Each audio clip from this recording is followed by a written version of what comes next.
Mən Bəndəzədə Sübhan, Zərdab rayon Gödəkqovu kənd sakiniyəm.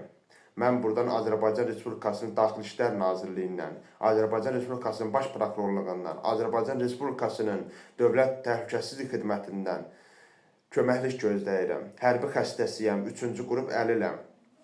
3 uşağım, ailəm hal-hazırda kirayədə yaşayıram.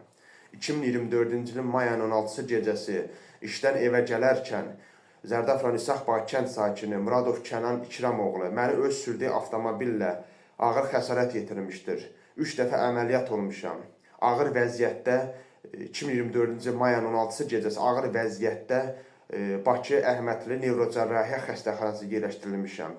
5 gün komada olmuşam. Vəziyyətim çox ağır olub. Baş hissəmdən 2 dəfə əməliyyat keçirmişəm. Sümük götürülübdür, 6 aydan sonra o sümük yerinə qoyulubdur. Hal-hazırda dəmir, yəni platin yerləşdirilibdir. Vəziyyətim getdikcə ağırlaşır. Qəzadan, travmadan başımda 6-7 dənə kist əmələ gəlibdir. Bir qulağım eşitmir, dişlərim sınıq tökülür, səhhətimdə ağır problemlər yaranır. Dəfələrlə burnumdan qan açılıbdır. Məni vuran şəxsdən Muradov Kənandan dəfələrlə köməklik istəmişəm. Mənə deyir ki, get hara deyirsən de, sənə heç bir köməklik göstərməyəcəm. Deyirəm ki, ailəmi, uşağımı götürüb prezident aparatına yaxınlaşacam, orada çıxış göstərəcəm. Prezidentimizdən kömək istəyəcəm.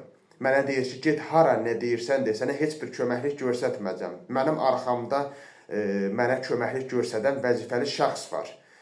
Cənab Vilayət Eyvazov. Sizdən köməklik istəyirəm. Bunun arxasında kim durubdur, hansı vəzifəli şəxs durubdursa, o araşdırılsın. Zərdab rayon polis şöbəsindən mən komada ola-ola, huşum özümdə olmaya, heç kimi tanımaya, ağır vəziyyətdə, ölümcül vəziyyətdə mənə işimə xitam verilibdir.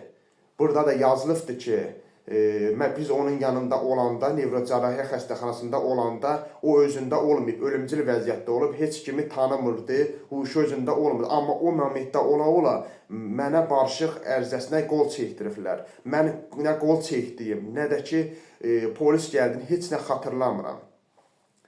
Xahiş edirəm, mənim bu işəmə xitam verilibdir, mənə köməklik göstərəsiniz. Bu iş araşdırılsın, cinayət işi açılsın. Xahiş edirəm. Vəziyyətim getdikcə çətinləşir. 3 övladım atasız qalmasın. Özüm hərbi xəstəsiyəm. 3-cü qrupda əliləm. Buradan səslənirəm Azərbaycan Respublikasının prezidenti İlham Əliyev cənablarına. Cənab prezident, sizdən köməklik gözləyirəm. Məni Zərdab rayonunda sıxışdırırlar. Heç bir məmur, heç kim mənim bu işimə baxmır.